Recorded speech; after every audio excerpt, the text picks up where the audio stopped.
Today, I'm here to present a case study of a 16-year-old water polo player who has been experiencing chronic shoulder pain on his left side, which is his dominant arm. To begin my assessment, I started by evaluating his standing posture.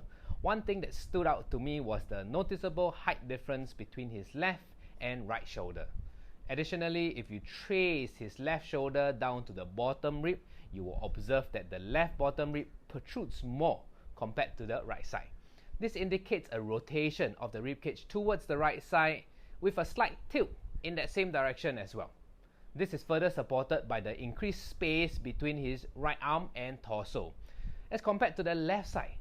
Now, let's check out his back view. Upon doing so, we can confirm the observations made from the front view. Some of you with an eagle eye may have noticed that his left shoulder blade appears more protruded compared to the right side. If you spotted this, please leave a comment below and share your thoughts on how this issue can be addressed. Moving forward, I asked the individual to perform a straight arm raise to assess the range of motion in his left arm. At the end of the movement, he experienced discomfort, somewhere around 6 out of 10 on the pain scale, now indicating possible compression of the shoulder at the level of the manubrium, which is around the T2 to T4 of the thoracic spine.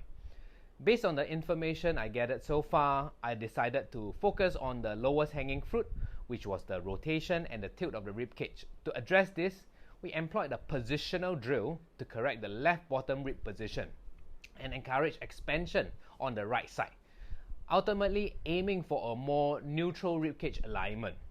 Now, compare the before and after photos of his bottom ridge, we can observe the improvement achieved, as they now appeared in a more neutral position. Now, for the second exercise, I introduced a foam roller plank to engage his serratus anterior and obliques, aiming to teach him the proper alignment of the ribcage stacking over the pelvis. After holding the plank, we incorporated some dynamic forward and backward movement of his elbows to challenge his ability to maintain this aligned position. We performed approximately 10 repetitions. It's worth noting that this exercise required some improvement in execution, now indicating that he needs more practice with this. Lastly, I prescribed a low oblique sit plank as the third and final exercise. This exercise aims to reinforce the neutral position of the rib cage and restore some internal rotation of his left shoulder.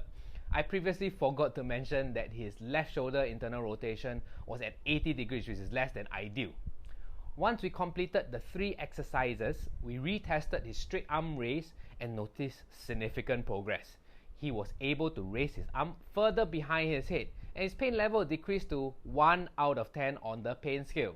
To further assess his progress, I had him simulate shooting a ball with his left arm, and his pain remained at a 1 out of 10 rating. This outcome gave me confidence that we were on the right track. I provided him with these 3 exercises as homework and will be seeing him next week for a follow-up session.